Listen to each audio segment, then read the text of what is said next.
I think Ben Johnson's going to do a really good job with Chicago. I think he was the best hire they could have made. I think he's a really sharp offensive mind. We were saying that all last year.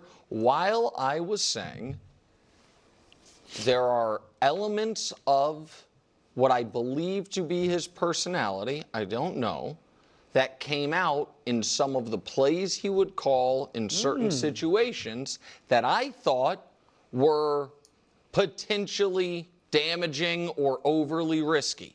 For the Lions, last year, and when I was making those points, you loved him. All you wanted him to do was run up the score and do the fake fumble in a blowout and all of this stuff. And I was sounding the alarm. And you loved every bit of it.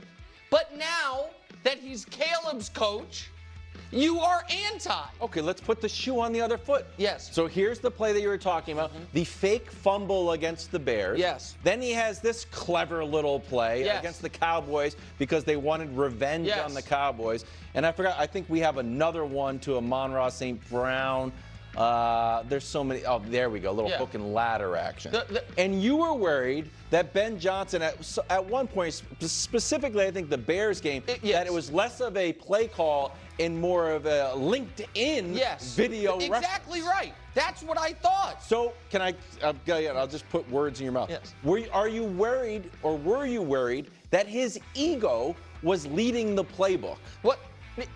100%. Do you think that that is still a concern for the Bears? 100%. Then we're on the same page. But the point that I am making is, you seem shocked by this response when it was very clear that Ben Johnson believed, and maybe correctly, his own press clippings. When you are running the fake fumble, those first two I didn't really have a problem with because those are close games.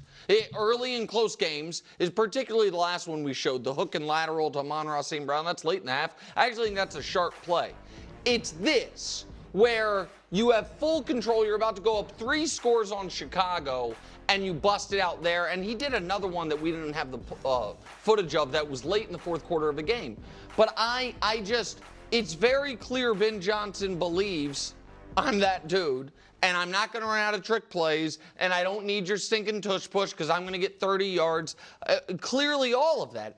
And I think there is some good of that because I do think he is a very sharp offensive mind, but also I think there is some hubris that could burn him. Can I throw one more thing to you, bro? What I didn't like about it was a faux confusion from Ben Johnson. Like the tush push. Have you ever seen that go for an explosive play? Have you ever seen it? Like, what? No, dude. They're trying to get 1 yard. Maybe 2. Like, not me. I like explosive play. Well, so do the Eagles, buddy. I think they may have had more explosive plays than the Lions. I have to double check that. But the Lions are not some, 1, 2, 3 yards in a cloud of dust team necessarily. They were still opening it up. So just to be so flippant to the reporter's like, hey, they did win the Super Bowl. Not me. I like explosive plays. What is it, 4th and 1 on the goal? I'm going to throw it to 30 yards like Bo Jackson in there. And this is my final point, Brew. I'm still fired up, even though I said I was going to get you the ball. Do your thing. I'm going to be a little, this is my Tom Cruise, A Few Good Men moment.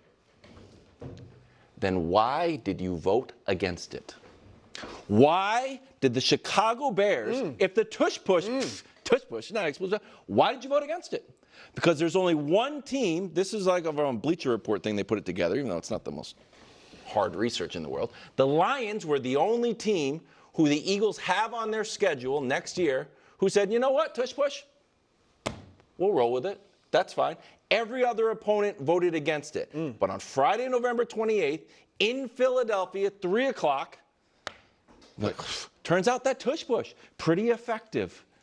Well, great stuff there. Nick, you have worried our team's going to start running this more and more. That might be the game that Philadelphia runs it 12 That's times. a great point. But look, I'm with you. I like Ben Johnson. I'm with Nick in that. I thought it was a great hire.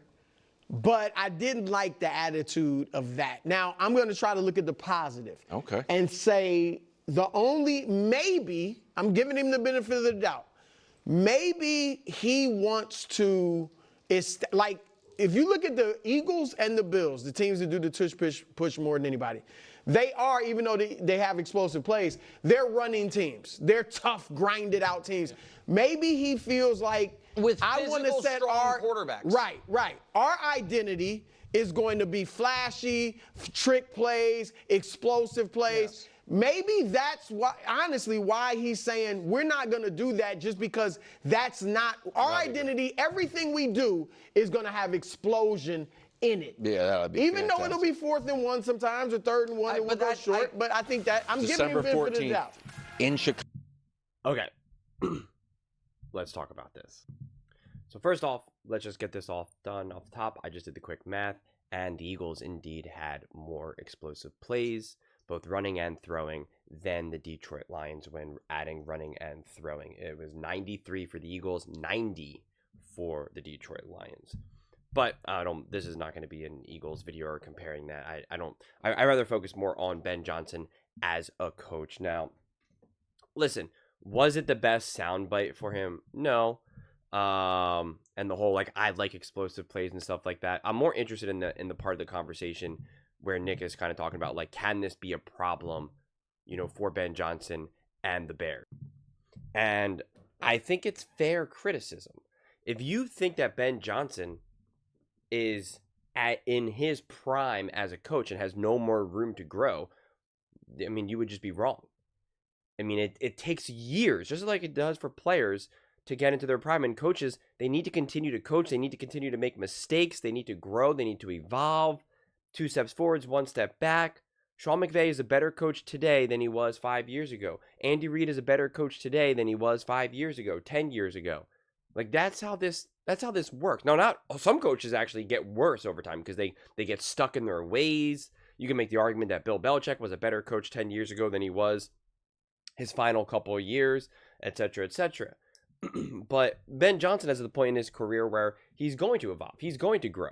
And actually, it was a perfect time with the Detroit Lions against the Washington Commanders. You had Tom Brady call him out during the broadcast. Say that was not the time for that play. I don't know why you're calling it. And I agree. It was the one trick play where he had his wide receiver throwing the ball down the field, which then got intercepted. It was a bad play, and the game was still in the balance. The game was still winnable. It was still possible there. And Ben Johnson did get in his way a little bit. And I kind of said, it's almost kind of a good thing that happened, because that was kind of a lesson learned to a degree. You got to know when to be aggressive and when to not be aggressive. It's a delicate balance. And it's something like the best coach, offensive coach especially, Andy Reid, has understood deeply. There's a time and a place for that awesome 35, 40-yard touchdown pass, and there's plenty of opportunities for that 4-yard pass. And it's worked very well for Patrick Mahomes and Andy Reid. You got to pulse these things. So listen, do I go into this season and think that I have concerns about Ben Johnson? I do not. Will this be a lesson that Ben Johnson will continue to learn, grow, evolve, and refine? Absolutely. I think also this whole idea with this explosive plays, it's not so much that he's believing his own press clippings or whatever exactly phrasing that they used. I think Ben Johnson is still a little bit, not victim, but he's a little bit more influenced by the idea of who he is, of his reputation, what he stands for, than he probably should be at this point. It's like he is known to be the hyper intelligent trick plays, explosive plays. And remember, not all trick plays are explosive plays, and not all explosive plays are trick plays. But, let's just say a big, exciting, dynamic, larger than life offense that's really innovative, etc., etc. Like, that is what he's known for. And so that is what he wants to be. And that is what he wants to show to everyone. And I think eventually he will grow out of that and just realize, I don't care if we never run a trick play again. I'm trying to win football games. I'm not trying to send a message. I'm not trying to prove to people anything. I'm just trying to win. And that is ultimately what it takes eventually. It really is. You're not trying to get fancy. Fancy might be the answer in certain circumstances, but you're not trying to do it for the sake of doing it. You're just ultimately trying to win the game. And it's something that you see with a lot of coaches, and this is something that the Lions continue to make this mistake. And it's either Ben Johnson or Dan Campbell, probably Dan Campbell more than anything, of like, we always go for it, we're aggressive, and it directly led to a loss in the NFC Championship game. It just did. And we all unpacked it back in 2023, and it was the reality. And you have to evolve from that. And a lot of these other teams that are really aggressive, the Eagles, I don't even want to start naming all these teams, but the teams that are a little bit more aggressive, we can just use the Eagles most recently because obviously they do go for it a lot, and they won a Super Bowl. You do have to understand when it's the time and the place. It's not just nonstop. You saw this with the Chargers when they had Staley. It was like, we're going to go for it. We're going to be aggressive. And it's like, maybe it's not best to go for it on your own 20 right now. Probably not the best idea. So it's just, you have to know the time and the place. You have to know that that balance. And I think that takes time. I really, really do. And I think with more experience, Ben Johnson will be able to continue to grow and evolve. Patrick Mahomes felt the reputation of like, I'm the exciting quarterback. I'm the quarterback that can run and scramble and make throws with my left hand behind the back and do all this stuff. And Andy Reid's this innovative, all-time great offensive head coach. Like, we got to have these really wildly exciting plays. And then they saw that the team wasn't necessarily built for that. And Andy was like, yo, I need you to like slow down on all these crazy plays. Sometimes I need you just to throw the ball away. And you know what? I'm going to be calling a lot of plays that I want you to throw the ball 4 yards, and that's it. I'm going to try to scheme some yak, and, we're up by 10. We don't need any more exciting plays. We just need to dominate time of possession right now. We just need some first downs. That's it. Milk the clock. Our defense is great. Here we go. And they won Super Bowls doing that. They won Super Bowls playing fundamentally different in 23 especially, and even got to the Super Bowl in 24, than they had in years past, like 2018, 2019, etc., etc. You evolve, you grow, you change. Nothing is the same. Michael Jordan played differently when he won his 6 rings compared to when he didn't win his 6 rings. You can make the argument that he had better stats and was a better player, individually at least, when he was not winning rings. Like, that's how this works. You're always growing, you're always evolving, you're always troubleshooting, you're always changing, you're always adapting. So is that probably one of the main drawbacks of a Ben Johnson? Yeah, absolutely. But that's fine. I'm okay with that. I'm okay with that in the first couple of years, especially year 1, that being a little bit of a problem, as long as he continues to evolve and grow. Sean McVay, when he lost the Super Bowl against the Patriots, and then, and then as the years went on, and then he ended up winning one, obviously, with Matthew Stafford, like he talked about, like, yeah, I was wrong in that Super Bowl. I overthought things. Like, I did things wrong. Like, that's what happens. Because he had never been there before. And he was going up against a coach who was wildly experienced. And what they win that game? What was that? It was like 13-3 or something ridiculous. It was like a bizarrely boring, weird game. And that's Tom Brady. He's the GOAT. He should be able to throw for 400 yards and 19 touchdowns. They didn't need it. They did not need any of that. And actually, I really love to use this example because, ironically, Tom Brady was calling the game, and I've used it a lot recently.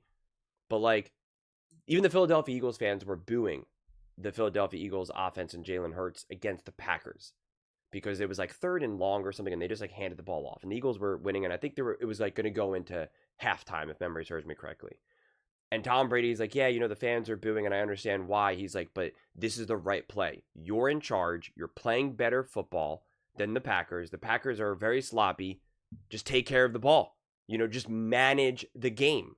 Manage the game. And it was the right call. And because of Jordan Love and the Green Bay Packers' inability to manage a game, they lost that game. And, Jalen Hurts and that Philadelphia Eagles offense managed the game right up to win the Super Bowl. So that's how these things work. So it is something that Ben Johnson needs to grow and evolve with. And again, that's fine. It really is. And although I'm not crazy about the soundbite and, and it's, especially if you're kind of trying to, I don't want to say throw shade, but I don't know, just having like a weird, again, just general soundbite about the team that just won the Super Bowl. It's kind of like, they just won the Super Bowl, man. They won the Super Bowl. They've been to 2 Super Bowls now. You were the coach of the Lions for years. I know you're the coordinator, but you didn't get there. You didn't even get to the Super Bowl, and you only got to 1 NFC Championship game.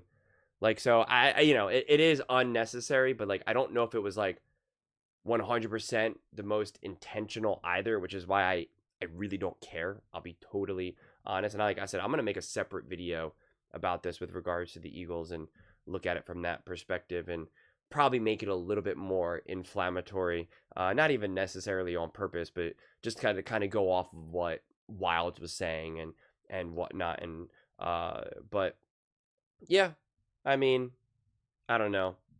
It's Ben Johnson will learn, he'll grow, he'll evolve, and he'll understand that it's oftentimes about calling the plays around the team rather than building a team around the plays. And in most recent memory of that happening at the highest level is clearly Andy Reid and Patrick Mahomes. And it's worked very, very, very well for them. In 2023, the Kansas City Chiefs were like 14th, 15th in explosive plays. Okay, they were all the way down. They had 52, 20-plus yard plays and 8 for 40-plus yard passing plays, that is, right? They're all there. The Lions were all the way up here, 79, nearly 20 more. The Chiefs won the Super Bowl. And this changed when in 22, the Chiefs were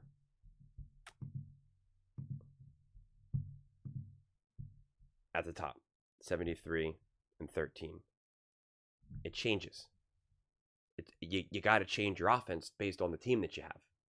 And when you're adaptable like that, you win more games. And you certainly put yourself in a position to win more Super Bowls. So, just is what it is. But those are just my thoughts. I'd absolutely love to hear yours. What do you guys all think about the Chicago Bears and Ben Johnson? How he has to evolve as a coach and, any concerns with him with the Chicago Bears. Let me know in the comments below. I read every single comment, so whether you agree with me or disagree with me, either way, let's get in some discussions, let's get in some fights, but ultimately, let's just have some fun. And please do consider subscribing. We're building an amazing community here, and I absolutely love to see you part of it. I want to build something that we all genuinely feel connected to, something that we're really excited to be part of. I think we're on our way to doing it. And please don't forget to give this video a thumbs up, as it really does help the visibility and the algorithm. Thank you so much. See you next time.